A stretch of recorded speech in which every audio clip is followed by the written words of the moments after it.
Like I say, there is no such thing as completely depleted uranium. Well, I mean, there's some maybe out there, but most uranium is not really that depleted. It's just not that excited or whatever.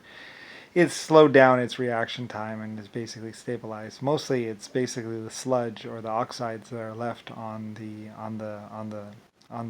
smelting pot. Like I said, when you get temperatures up to 50,000 degrees or 100,000 degrees, you get gold, silver, titanium. I think you have to stir the pot, which is basically you take one magnet on one side and another magnet on the other side, and you basically you get you energize this one and basically pull magnetism on this side, and then you energize that one, and you or turn the change it so you change the polarities between one another, and there's different combinations. You can basically pull the polarities apart or push the polarities together or something like that, where it's two positives or two negatives. It depends on which way you run the wiring or whatever.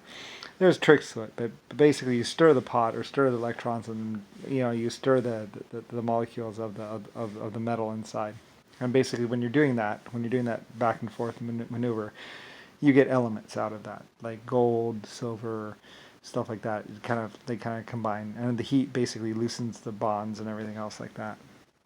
So basically, and what you get at the bottom is basically uranium oxide, pretty much on the bottom of the containers, and it basically coats the container because it's a rather anyway. It has a really high melting point. And basically, it's pretty much what you get left over, or whatever is uranium oxide or something like that. Anyway, something like that. Anyway, I don't really know that much about it myself, per se, really, other than, it's basically what was always left over inside of all my smelting pots.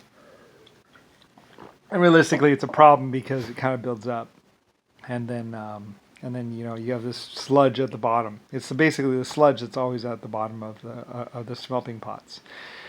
And it's generally just kind of a problem because it's radioactive and basically hazardous. It's like hazardous waste kind of thing. But it's also damn tough and very, very, very, very hard. And fairly valuable, I guess. I don't know. It can be used for lots of things like spaceships and all kinds of stuff, like the LSF-71s. Anyway, from years and years of smelting and everything else, I built up quite a supply of it. Enough to build a huge ship.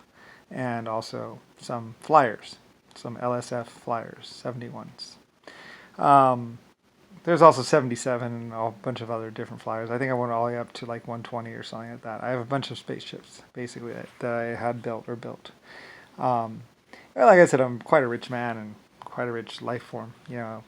300 colonies. I basically used the LSF-1 or LSF-A. Basically, it depends on what you call it. I mean, sometimes it was called the LSF-1, sometimes it was called the LSF-A.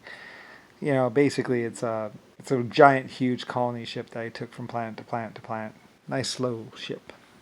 All the luxuries on board. Everything nice. I think it even had a tree. I'm not sure though. It was a long, long time ago.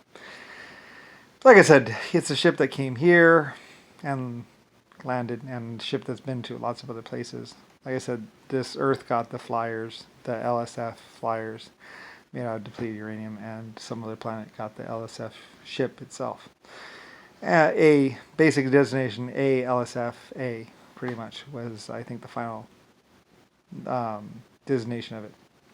No USAF, nothing. Now, they never had a ship that big. They had this little bitty ship that was basically about the size of the space shuttle. The space shuttle was actually bigger and more roomy. My ship was a colony ship and basically like 1,200 feet wide or something like that, and had big old 80-foot engines or stuff like that, the biggest engines ever produced on Earth, basically. Really cool ship, man. Really cool. And it still is somewhere. Anyway, pretty much most humans would come into existence on that ship, pretty much. And know it as Mama or Daddy. Yeah, I was. So anyway, lots of different races, 12 or more, knew the LSF ship. Anyway, so billions, trillions of years, cruised around the galaxy. Very nice ship. Anyway. So, well, anyway, and crazy, psychotic, convoluted plans be damned. But basically, it's my ship. So, and I had every right to crash it, and no one died. So, anyway, I had the safest safety record ever. So, anyway, nobody else had a better safety record than me. Anyway, though, so cruising around the galaxy, all kinds of things, and basically one small scam on Earth. Basically, it was very annoying. Pretty much all they really did, like I say, is take a grinder to one of my, I don't know, million-year-old LSF ships, 71 ships.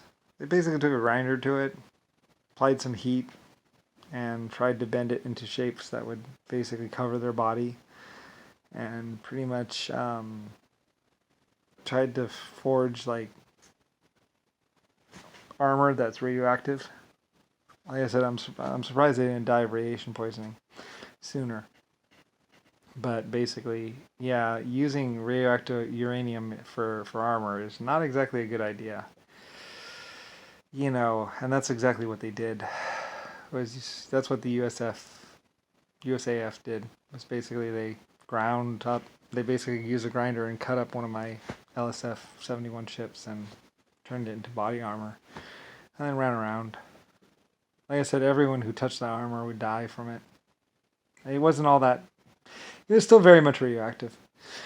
So anyway, that's why like, a lot of people went sterile. A lot of people lost their hair. A lot of people died. They thought it was cursed, but it wasn't really cursed. It was just radioactive. You know. So like I said. Anyway, I don't know why they thought it was safe to use. You know, they should have used titanium or some other metal, but apparently they didn't have anything more than those ships, and they were basically shooting anyone who had ever saw the ships and the cracked tires. As I said, they had sat in that hangar for probably 500 years, if not 1,500 years, on display. So anyway, and then they shot their way in and shot their way out and shot their way around, and anyway, whatever. So anyway, but that's what happened. Yeah. And then Rodney, I don't know what his involvement is, and Rosalie Bradley, I don't know. Who knows? Part of it, I guess.